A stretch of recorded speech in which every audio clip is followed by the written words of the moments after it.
Dear student, हम लोग इस स्टोक्स थ्योरम के बारे में पढ़ेंगे इस वीडियो में। आप लोग रेडी है ना?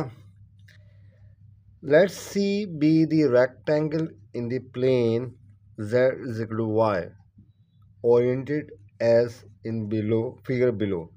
हमें ये दिया हुआ है डाउन की तरफ, ये ओरिएंटेशन दिया हुआ है, ठीक है।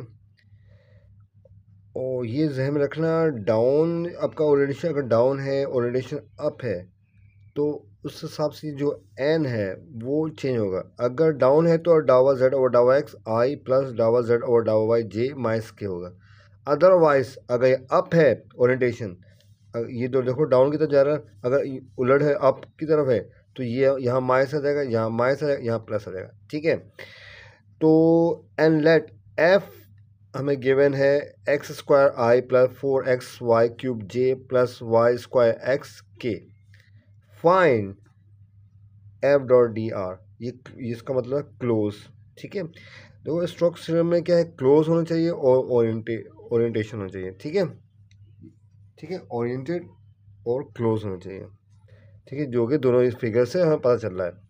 तो हमारे पास स्टोक थ्योरम का फॉर्मूला क्या है, F dot T D S is equal to आपके पास curl dot N D S और इस सिग्मा, ये आपका सरफेस है, ठीक है। तो ये आपका सरफेस रेक्टेंगल का। So curl F dot N, N जैसे मैंने बताया थोड़े पहले, क्योंकि ये ओरिएंटेशन डाउन की तरफ जा रही है तो हमारे पास एन ये बन जाएगा हमारे पास, ठीक है। तो पहले हम इसको हम इक्वेशन 1 बना देते हैं। पहले कर्ल एफ निकाल लेते हैं। कर्ल एफ कैसे निकालेंगे, आई जे के, ये आपके पास डावा डावा एक्स डावा डावा वाई डावा डावा जेड। अब ये क्वेश्चन हम देखेंगे, आई कंपोनेंट क्या है वो यहाँ आ जाएगा, जे जो कंपोनेंट वो यहाँ आ जाएगा, के यहाँ आ जाएगा। तो अब हमें इसका जो हम डिटरमिनेंट ओपन करेंगे वो किस तरह होगा, फर्स्ट रो फर्स्ट कॉलम उड़ाएंगे तो हमारे पास ये क्रॉस मल्टीप्लिकेशन होगा, फिर इसके माइनस जे हम यूँ लेके चलेंगे, सही है, और के के लिए हम यूँ चलेंगे, सही है, क्रॉस। तो अब ये हमने सॉल्व कर लिया। तो यहाँ पे देखो y के हिसाब से हम करें 2y हो जाएगा और x। अब यहाँ पे z के हिसाब करें, यहाँ z है नहीं तो 0, तो सिर्फ ये बचेगा i में। और यहाँ पे देखो x 1 हो जाएगा तो y स्क्वायर बचा, और ये माइनस ये मौजूद, ये तो 0 हो जाएगा, यहाँ पे x कट जाएगा 4y क्यूब, ये आ गया, ये 0 हो जाएगा, सही है, यहाँ पे y है ही नहीं।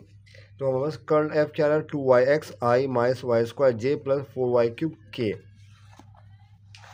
इक्वेशन 1 को हम दोबारा कंटिन्यू कर रहे हैं। यहाँ पे कर्ल एफ जो निकाला है वो हम यहाँ पुटअप कर रहे हैं, सही है, यहाँ पे पुटअप कर दिया। और डावा जेड और डावा एक्स, देखो जेड हमारे पास क्या है, जेड इज वाई, तो डावा जेड ओवर डावा एक्स क्या होगा, 0 हो जाएगा, और डावा जेड ओवर डावा वाई क्या हो जाएगा, 1 हो जाएगा, सही है। यहाँ पे देखो 1j, यहाँ पे 1j और माइनस के ये आ गया। यहाँ पे अगर हम देखते हैं यह 0 आई, इसका मतलब आई हमारा गायब, ठीक है, आई हमें हटा देंगे। 0 देखो जो भी नंबर है, जो भी चीज़ है 0 से मल्टीप्लाई होगा तो 0 हो जाएगा, तो उसको हमें ज़रूरत नहीं है। अब जे वो करते हैं, ये माइनस प्लस माइनस हो गया वाई स्क्वायर, और ये जे डॉट जे 1 हो जाएगा, plus minus minus 4y cube, और यहाँ पे 1 माइनस 1 है तो क्या हो जाएगा, माइनस 4y क्यूब हो जाएगा। तो हमें पता है डी ए क्या है, डी वाई और डी एक्स है, क्योंकि ये रेक्टेंगल है तो इसका जो एरिया है डी वाई डी एक्स होगा। अब हम इसके लिमिट अप्लाई करेंगे। y जो है 0 से 3 है, सवाल में देखो 0 से 3 है, और x है 0 से 1, सही है। तो ये हम लिमिट अप्लाई करेंगे।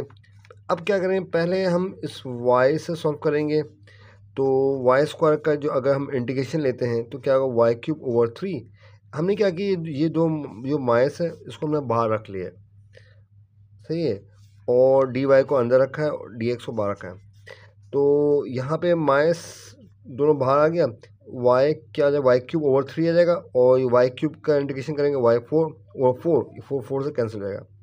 तो अब लिमिट अप्लाई कर दोगे तो यहाँ पर अपर लिमिट पुट अप करोगे 309 27 27 वो 3 प्लस 3 के बाद 4 81 और वाई 0 होगा तो सब 0 हो जाएगा। सही है, तो हमारे पास 90 आंसर, यहाँ पे 90 आंसर नहीं 90 आ गया। अब हम एक्स ऐसे करेंगे तो यहाँ पे कहीं एक्स नहीं है तो यह 1 है तो एक्स हो जाएगा, एक्स से हम 1 पुट अप कर देंगे अगेन 90 और ये बाहर माइनस आ जाएगा, माइनस 90 आंसर है। सही है, ये स्टूडेंट समझ में आ रही बात। कर्ल, और दूसरी बात ये इसकी एप्लीकेशन जो कर्ल हम जो अप्लाई कर रहे हैं ये एक्चुअली कर्ल कहाँ अप्लाई कर, रोटेशन में हम यूज़ करते हैं।